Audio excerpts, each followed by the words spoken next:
Okay, so welcome everybody. We just want to do a quick video to help parents in the reading of, interpreting, and really using the parent-teacher interview or the TA interview form.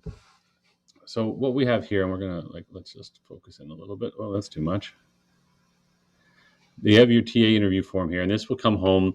We're looking at every 2 to 3 weeks. This will come home in an email, and just to go through the form so you know what to look for, and then to know how to interpret it. So obviously, we'll come up here. We'll see that interview number, and as we move through that, you want to see those every few weeks.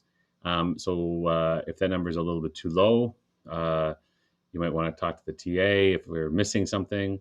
There's an interview missed. If there was an interview that's missed along the way, that'll be there. The student's name will be there, the interview date, so that'll tell you how current it is. And then the last interview, and you don't want to see too much of a gap in between. Obviously, at the beginning of the year, there's some issues around timing.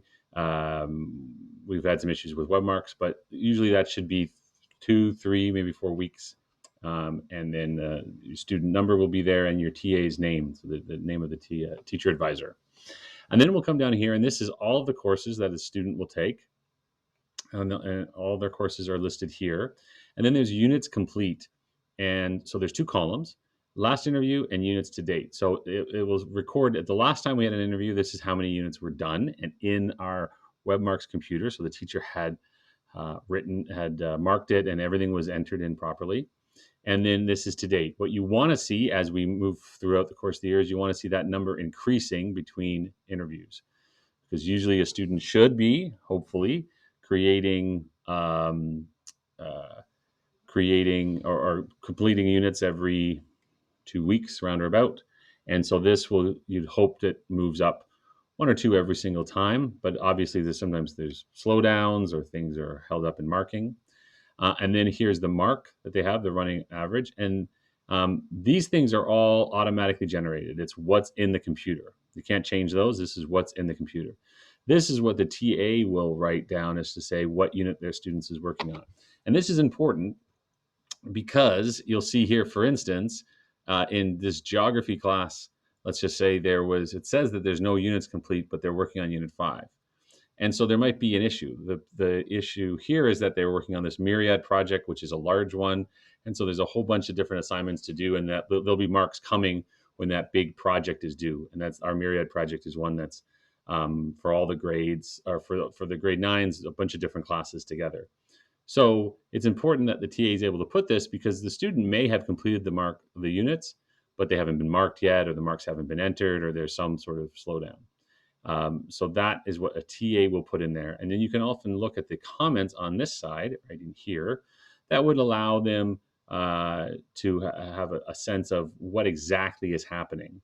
The other thing is here is there's tests. If there's any tests that they're authorized to write, it'll be in here in this column. And that'll give you a sense of, okay, you need to be planning to write a test this week or in the coming days.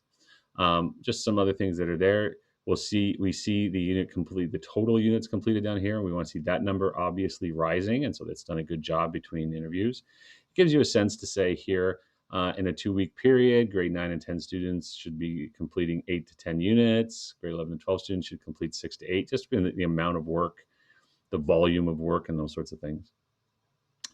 Here, a student will be able to put in comments here, and the hope is that now with our new student annual success plan, they'll probably have a link here that'll be to their success plan that you'll be able to click on and see right away.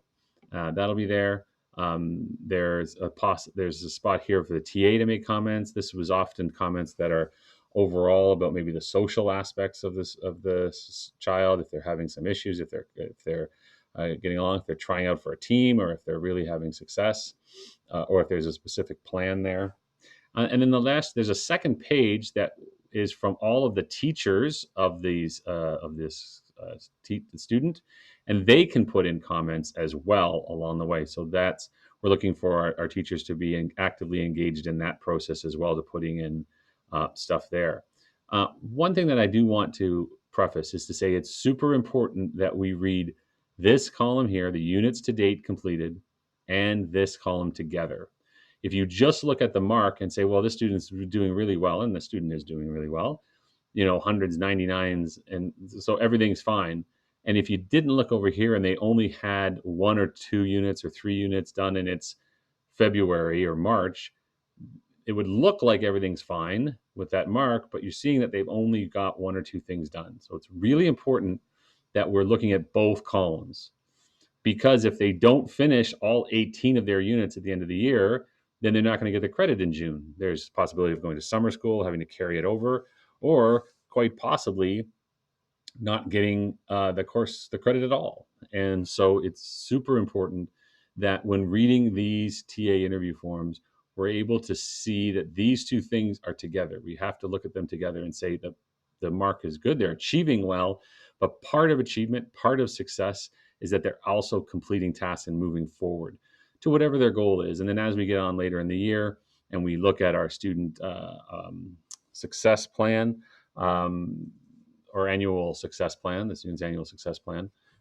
there might be the idea that they're only going to get to be 14 units done, and that's the goal. But we really want to make sure that there is an understanding of the balance between the mark and the units complete. One isn't more important than the other. If you want to get the credit, the units complete, you got to get to that 18 eventually. But there's an understanding that that balance is the most important thing between the two. And a student can't spend all of their time trying to get 100% in every unit, because they'll run out of time.